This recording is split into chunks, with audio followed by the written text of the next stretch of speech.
가룟 유다에 대해서는 성경에 많은 내용이 없어서 자세하게 알 수는 없습니다. 그러나 그가 예수님의 12 제자 중 한 사람이라는 것과 그리고 그가 예수님의 제자들과 함께 돈궤를 맡았던 사람이라는 정도는 알려져 있습니다. 요한복음을 따르면 가룟 유다의 이야기가 살짝 언급되는 첫 번째 장면이 있는데 그것이 바로 요한복음 6장입니다. 예수님께서 물고기 2마리와 보리떡 5개를 가지고 5,000명을 먹이셨던 사건이 있었습니다. 놀라운 기적 후에 많은 사람들이 예수님을 찾아 나섰습니다. 배를 타고 이리저리로 예수님을 찾아 나섰습니다. 이유는 그 예수님을 임금으로 삼겠다고 하는 것이었습니다. 구세주로 삼겠다는 이유였습니다. 그때 예수님께서는 숨으셨습니다. 그리고 그 다음에 결국은 바다 건너편에서 무리들과 함께 만나시게 됩니다. 이튿날이었습니다. 예수님께서는 긴 강론을 펼치셨는데 그때 예수님께서는 나는 생명의 떡이다 라고 하는 말씀을 하셨고 그리고 이어서 이 떡을 먹으면 너희가 영생하리라 라고 하는 말씀을 전하여 주셨습니다. 그런데 이 말씀을 들은 사람들의 반응은 조금 혼란스러웠습니다. 많은 따르던 사람들은 예수님을 임금으로 모시기를 원했기 때문입니다. 그들이 원했던 답이 아니었기 때문입니다. 그래서 수많은 사람들이 예수님을 떠났다고 성경은 이야기를 합니다. 결국은 12명의 제자들밖에는 남지 않았던 것 같습니다. 그래서 예수님께서는 그 제자들에게도 이렇게 물으셨습니다. 너희도 가려느냐? 그때 베드로가 대답합니다. 주여, 영생의 말씀이 주께 있사오니 우리가 누구에게로 가오리까? 이렇게 말씀하셨을 때 예수님께서는 이렇게 제자들을 향하여 답을 주셨습니다. 내가 너희 12를 택하지 아니하였느냐? 그러나 너희 중에 한 사람은 마귀니라. 이 말씀을 들었을 때 제자들은 어떤 느낌을 받았을까요? 아마도 이 말씀을 들을 때만 하더라도 가룟 유다는 이것이 자신에게 하시는 말씀이라고 전혀 눈치채지 못했을 것입니다. 아마도 예수님께서는 미리 내다보시면서 이런 말씀을 하셨겠지만 그러나 그 당시 가룟 유다는 예수님을 팔아 넘길 생각조차도 하고 있지 않았을 가능성이 높습니다. 그러나 예수님께서 이 장면에서 이곳에서 이 이야기를 남기신 데에는 나름의 이유가 있어 보입니다. 오병이어의 기적을 보면서 많은 사람들이 예수님을 임금으로 섬기려고 하다가 자신의 생각과는 다르자 모두 다 물러가고 있었습니다. 모든 사람들이 실망하고 떠나고 있을 때였습니다. 많은 사람들이 떠났고 제자 12만이 남아 있었지만 가룟 유다는 사실 이 말씀의 의미를 제대로 파악하지 못하고 있었던 것 같습니다. 아마도 가룟 유다는 내가 찾던 예수가 맞는가 하는 그런 의구심을 가지고 내가 더 예수님을 따라야 하는가 하는 그런 질문을 던지면서 아마도 그 자리에 남아 있었을 가능성이 있습니다. 내가 찾던 예수가 맞는가 하는 그 의구심을 가지고 있었던 바로 그 상황을 성경은 우리들에게 암시하는 것입니다. 그래서 예수님께서는 그러나 너희 중에 한 사람은 마귀니라 라고 그렇게 말씀을 하신 것입니다. 그 말씀의 뜻을 아는지 모르는지 시간이 흘러갔습니다.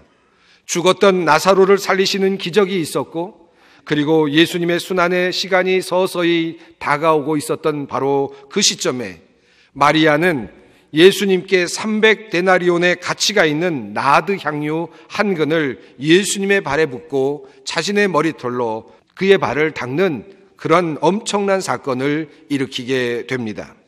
12장에 나오는 내용입니다. 그때 가룟 유다가 등장합니다. 그는 이렇게 이야기를 합니다. 이 향유를 어찌하여 300데나리온에 팔아 가난한 자들에게 주지 아니하였느냐.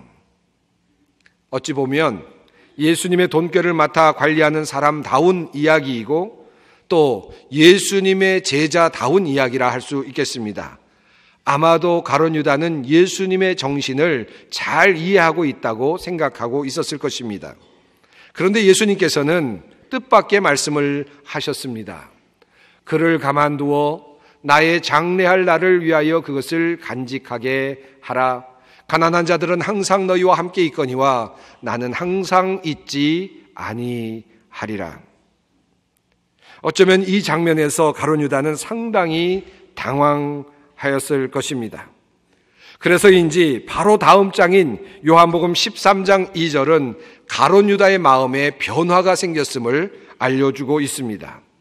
마귀가 벌써 시몬의 아들 가룟 유다의 마음에 예수를 팔려는 생각을 넣었더라. 이 내용은 마가복음 14장 10절로 11절에 나오는 내용을 요한이 풀어서 다시 쓴 것으로 보여집니다. 마가복음 14장 말씀은 이렇습니다.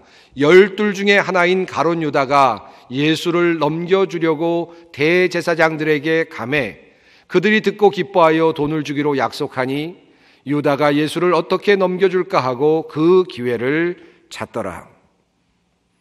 흥미로운 것은 요한복음은 이러한 움직임을 마귀의 움직임으로 파악하고 있다는 것입니다. 마귀가 가룟 유다의 마음에 예수를 팔려는 생각을 넣었다라고 표현합니다. 그렇다면 가룟 유다의 잘못입니까? 아니면 마귀의 책임입니까? 마가복음과 이 요한복음의 설명은 같은 내용을 서로 다르게 해석하고 있는 모습으로 그렇게 우리에게 비추어지고 있습니다. 그리고 결정적인 때가 도래하였습니다. 예수님께서 자기가 세상을 떠나 아버지께 돌아가실 때가 이른 줄을 아시고 예수님께서는 12 제자들을 따로 모으시고 그들과 함께 식사를 나누셨습니다. 저녁 잡수시던 자리에서 일어나셔서 겉옷을 벗으시고 허리에 수건을 두르시고 대야에 물을 떠서 제자들의 발을 씻어 주셨습니다. 그리고 그 수건으로 발을 닦아 주셨습니다. 물론 가룟 유다의 발도 닦아 주셨습니다. 참으로 자비로우신 예수님의 모습입니다. 예수를 팔려고 하는 생각을 가지고 있었던 가룟 유다의 발을 예수님께서 씻어 주셨을 때 가룟 유다의 마음은 어떠했을까 하는 그런 상상을 해봅니다. 아마도 여러 가지 생각으로 마음이 복잡했을 것입니다. 그런데 자신의 결정에 불을 지르는 일이 이어졌습니다. 예수님께서 사람들 앞에서 너희가 깨끗하나 다는 아니다 라고 하는 말씀을 하신 것입니다.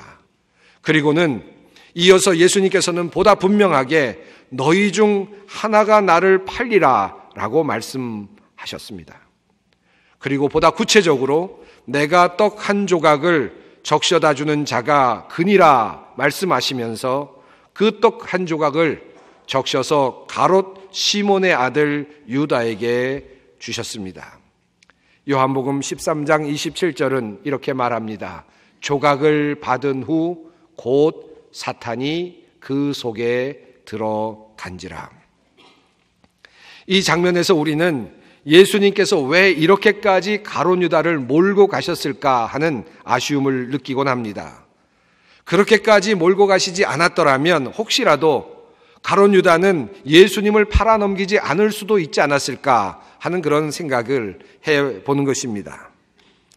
여기까지의 성경의 흐름을 정리해 보면 가룟 유다는 예수님을 따르면서 예수님의 말씀이 잘 이해되지 않았던 것 같습니다. 자신의 생각과 다르다는 것을 점차 느껴가고 있었던 즈음에 마리아가 예수님의 발에 향유를 부었을 때 드디어 예수님을 향한 강한 적대감이 형태를 갖추었던 것으로 보입니다. 가룟 유다에게는 마리아의 행동이 낭비로 여겨졌지만 자신의 공개적인 반론이 모든 사람들이 듣는 앞에서 예수님에 의해서 묵살되었을 때 그는 그것을 받아들이기에 벅찼던 것 같습니다. 섭섭함이 올라왔던 것입니다. 그리고 이어지는 예수님의 말씀은 모든 가능성을 닫게 만들어버렸습니다. 내가 떡 조각을 적셔다 주는 자가 나를 팔리라는 말씀, 그리고 그 조각을 유다에게 주시는 순간 유다의 분노는 극에 달했을 것입니다. 지금까지 축적되어 왔던 섭섭함, 예수님을 향한 그런 상처들, 어쩌면 편견들, 그와 같은 미움들이 드디어 강한 복수심으로 그를 바꾸어 갔던 것입니다. 성경은 이러한 모습을 사탄이 그에게 들어갔다라고 그렇게 말씀하고 있습니다. 요한복음 13장 30절은 가룟 유다의 이러한 비극적인 모습을 다음과 같이 묘사하고 있습니다. 유다가 그 조각을 받고 곧 나가니 밤이러라. 얼마나 기가 막힌 표현의 말씀인지 모르겠습니다. 한번 생각해 보십시오. 요한복음은 예수님께서 빛으로 오셨다고 서두에서부터 줄곧 말씀하여 왔습니다. 빛이 어두움에 비추되 어두움이 깨닫지 못하더라 라고 그렇게 말씀하여 왔습니다.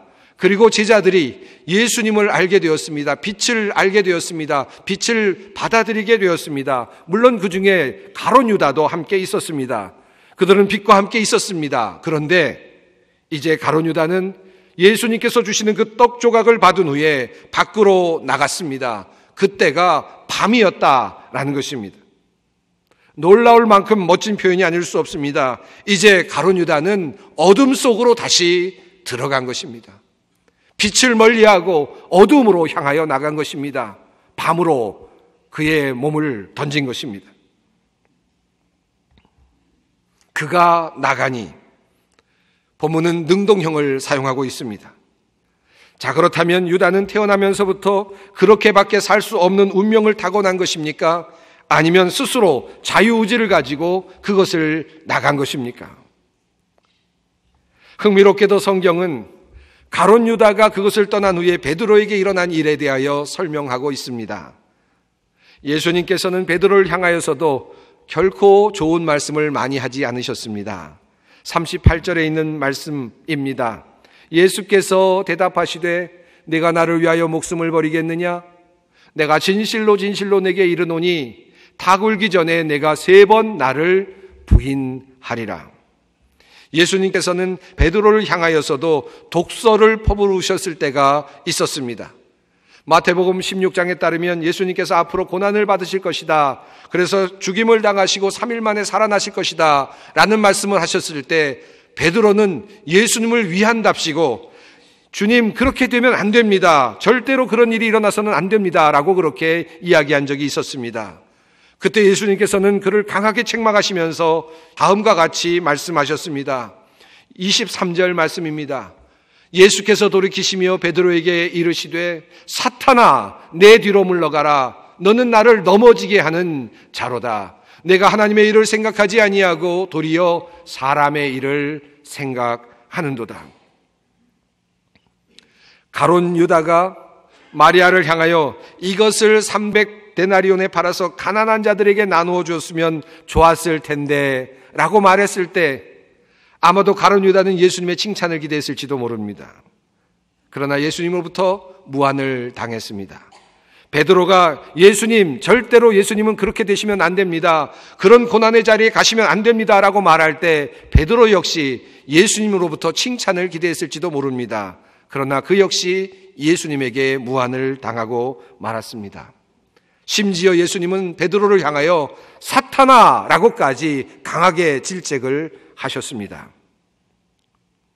그러니까 예수님은 가룟 유다를 향하여서도 마귀니라, 한 사람은 마귀니라 말씀하신 바가 있고 베드로를 향하여서도 사탄아 물러가라 라고 호통치신 적이 있었습니다. 한 사람은 예수를 넘겨줬고 한 사람은 예수를 3번이나 부인했습니다. 그런데 놀랍게도 한 사람은 예수님의 배신자라는 평가를 받은 채 오늘까지 이르고 있고 한 사람은 그럼에도 불구하고 예수님의 수제자가 되어서 지금까지 내려오고 있습니다. 무엇이 이 둘을 가른 것입니까? 우리는 유다의 이야기 속에서 한 가지 장면을 자꾸 떠올리게 됩니다. 첫 번째 장면은 예수님으로부터 무안을 당한 후에 향유를 붓던 바로 그 자리에서 무안을 당한 후에 마귀가 벌써 시몬의 아들 가룟 유다의 마음에 예수를 팔려는 생각을 넣었더라라고 하는 말씀입니다. 그리고 마지막 장면, 조각을 받은 후 곧 사탄이 그 속에 들어간지라 하는 말씀입니다. 아마도 가룟 유다는 예수님으로부터 떡 조각을 받으면서 내가 그니라 라는 말씀을 들었을 때 강한 반발심과 분노가 생겼을 것입니다. 내가 예수를 판다고요? 내가 예수님을 배신한다고요? 내가 예수님을 배신할 사람이라고요? 아마도 그는 강하게 분노했을 것입니다. 그러면서 동시에 그에게 사탄이 들어갔습니다. 그러나 성경은 어떻게 말하고 있습니까? 이미 그 속에 예수를 팔 생각이 들어가 있었다고 성경은 이야기하고 있습니다. 이미 예수님을 배신할 마음으로 가득 차 있었던 것입니다. 그런데 그것이 예수님에게 들킨 것입니다. 그 마음이 들통이 난 것입니다. 그런데 그것을 예수님으로부터 지적당하자 그는 더욱 강하게 반발을 하고 있었던 것입니다. 요한복음에 따르면 예수님은 한두 번 예수님을 팔 사람들에 대하여 이야기하셨지만 너희 중에 한 사람은 마귀라고는 말씀하셨지만 누구인지는 말씀하지 않으셨습니다. 오직 단 한 번 그가 예수를 팔기로 작정한 후에 그가 마음을 정한 후에 예수님께서는 그에게 떡 조각을 주시면서 네가 그 사람이다라고 마지막으로 한번 이야기를 해 주셨습니다.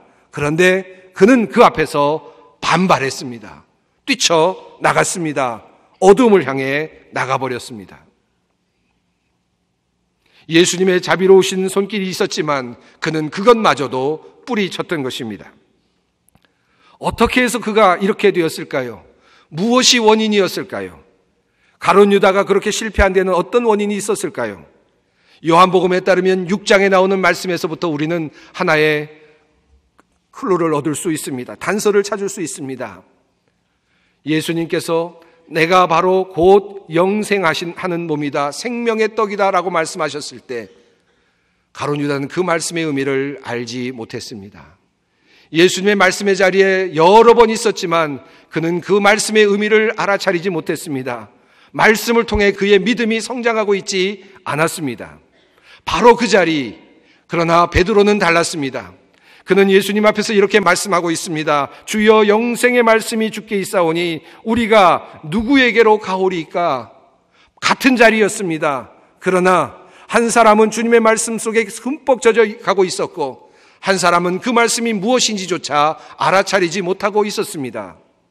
물론 때에 따라 예수님의 마음을 온전히 이해하지 못할 때가 있었습니다. 그것은 베드로도 마찬가지였고 그리고 가룟 유다도 마찬가지였습니다. 예수님으로부터 질책을 받았던 적도 함께 있었습니다. 그러나 반응은 달랐습니다. 말씀이 함께 있었던 베드로는 그 말씀을 듣고도 사탄아 내 뒤로 물러가라는 말씀을 듣고서도 마음이 상하지 않았습니다. 말씀이 그 안에 있었기 때문입니다. 그러나 가룟 유다는 달랐습니다. 향유를 붓는 사건 앞에서 자신이 이야기했던 것이 받아들여지지 않았을 때 그는 섭섭한 마음으로 가득 찼습니다. 그리고 예수님을 떠나기로, 예수님을 팔기로 작정했습니다. 그는 그렇게 예수님과 결별하고 있었습니다. 마지막 순간 예수님께서는 제자들과 함께 식사를 하시면서 마지막으로 가룟 유다와 함께 하셨습니다. 예수님께서는 그의 발을 씻어 주셨고 여전히 그를 사랑하시는 모습을 보여주셨습니다. 그리고 마지막으로 그가 말씀하셨던 바로 그 성찬 생명의 떡을, 그리고 그것을 가룟 유다에게 전해 주십니다. 첫 번째 성찬이었습니다. 바로 가룟 유다는 그 성찬식에 있었던 것입니다. 예수님께서는 그 성찬을 그에게 주시면서 생명의 떡을 그에게 주시면서 네가 그다라고 말씀하셨습니다. 이 말씀 속에 어떤 의미가 있었겠습니까? 그가 이 생명의 떡을 온전히 알았더라면 그 떡을 먹고 다시 깨우칠 수 있었을 것입니다. 그러나 그는 그렇게 하지 않았습니다. 아니, 그럴 수가 없었습니다. 말씀이 그 안에 있지 않았기 때문입니다. 하이델베르크 요리문답은 믿음이 어디에서 오는가라는 질문에 대하여 이렇게 답변하고 있습니다. 거룩한 말씀을 들음으로 믿음이 창조되고 성례전을 통하여 그 믿음이 확정된다고 말입니다. 그러나 가룟 유다는 그 두 가지 모든 경우에서 그만 실패하고 말았습니다.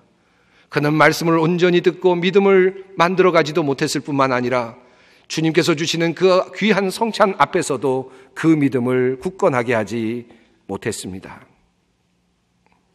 흥미롭게도 요한복음 13장 31절은 이렇게 말씀하고 있습니다. 그가 나간 후에, 가룟 유다가 나간 후를 말합니다. 예수께서 이르시되 지금 인자가 영광을 받았고 하나님도 인자로 말미암아 영광을 받으셨도다. 이 말씀은 무슨 뜻이겠습니까? 가룟 유다는 스스로 자신의 결단으로 드디어 예수님을 팔기로 작정하고 세상으로 어둠 속으로 사라졌습니다. 스스로 자기 자신을 파문시킨 것입니다. 그가 그러한 결단을 하고 나가자 예수님은 이렇게 말씀하십니다. 지금 인자가 영광을 받았다. 지금입니다. 다시 말하면 이제 십자가의 죽음이 지금 확정되었다라는 말씀이었습니다.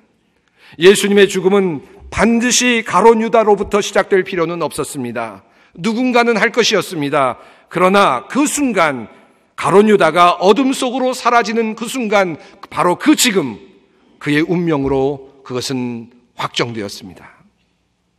사랑하는 여러분, 고통이나 고난 때로는 당황스러운 일들이 우리의 마음 믿음을 흔들 때가 있습니다. 그러나 사실 이미 우리 안에 있던 그 불신앙이 그런 기회에 우리를 사이를 뚫고 들어올 때가 얼마나 많이 있는지 모릅니다. 정말 어려운 일이 생겼을 때, 혹시 어려운 시험에 닥치게 되었을 때, 들게 되었을 때 종종 믿음의 길을 떠나는 사람들을 만날 때가 있습니다. 그들은 이렇게 말합니다. 나에게 이런 어려움을 주시다니 나는 하나님을 더 이상 믿을 수 없습니다. 나는 도대체 하나님을 이해할 수 없습니다. 라고 그렇게 이야기를 합니다. 그러나 사실 대부분의 경우는 자신의 마음속에 이미 있었던 불신앙이 고통과 어려움 속에서 밖으로 표출되는 경우가 많습니다. 어려운 일이 생겨났기 때문에 불신앙이 생긴 것이 아니라 이미 내 안에 들어와 있었던 불신앙의 생각이 어려운 일, 고통스러운 일들이 우리 앞에 닥쳤을 때 그 불신앙이 드러나게 된다는 말씀입니다.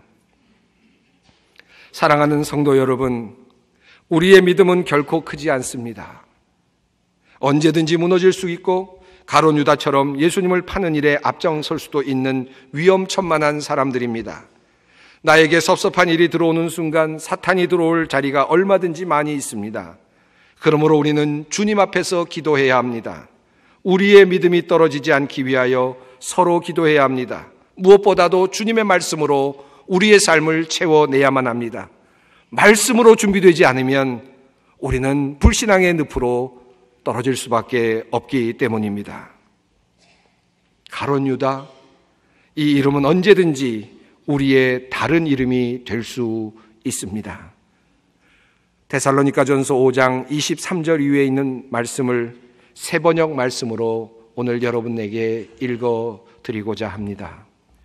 평화의 하나님께서 친히 여러분을 완전히 거룩하게 해 주시고 우리 주 예수 그리스도께서 오실 때에 여러분의 영과 혼과 몸을 흠이 없이 완전하게 지켜주시기를 빕니다.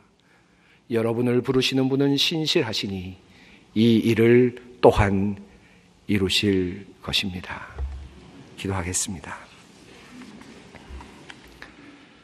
사랑이 많으신 하나님, 우리 안에는 불신앙이 있습니다. 가룟 유다처럼 베드로처럼 우리는 부족합니다. 그러나 우리가 베드로가 될 수 있고 가룟 유다가 될 수도 있음을 우리의 마음에 오늘 담습니다. 우리의 믿음이 떨어지지 않기를 원합니다. 작은 불만이 불씨가 되어 사탄이 우리를 지배하지 못하게 하시고 어디까지 멀리 왔든지 주님께로 우리의 마음을 들이며 돌아갈 수 있는 용기를 허락하여 주시옵소서. 우리를 버리지 말아 주시옵소서. 우리를 구원하여 주시옵소서. 우리 주 예수 그리스도의 이름으로 기도드립니다. 아멘.